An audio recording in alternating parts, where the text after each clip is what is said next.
Wednesday passes with little incident, but on Thursday, everything shifts up a gear. The Passover feast is approaching, and the week's plot thickens as two stories diverge. There is Judas, unable to reconcile the reality of who Jesus is with his own expectations. He goes off to meet with the chief priests, looking for an opportunity to hand Jesus over when there's no crowd to interfere. And then there is Peter and John, who are sent with the important task of preparing for the Passover meal for Jesus and the disciples. They find a secluded upper room and start the preparations. It's during the Passover meal that our story gathers speed. Jesus has been looking forward to this meal, but he also knows what lies ahead.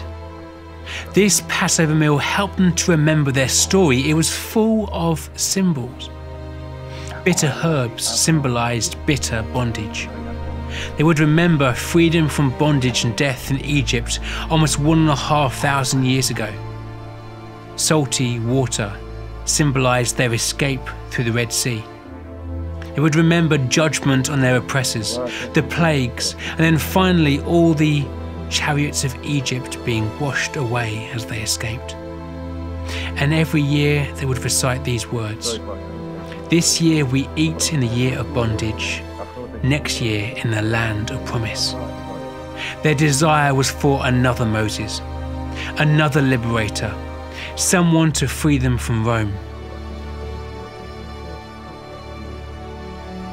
Jesus comes to the unleavened bread, bread made with no yeast. It symbolized the hurry with which they had left Egypt. But Jesus suddenly goes off script. He starts to redefine these ancient symbols. People didn't do this. This is my body given for you.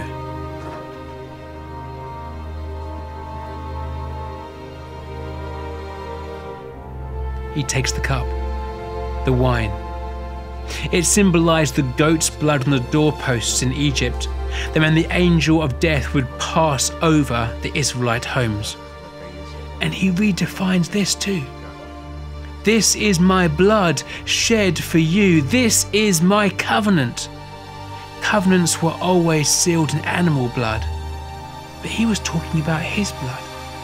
This is revolutionary talk. Earlier that day, Jesus has washed his disciples' feet. He has shown them what it means to serve.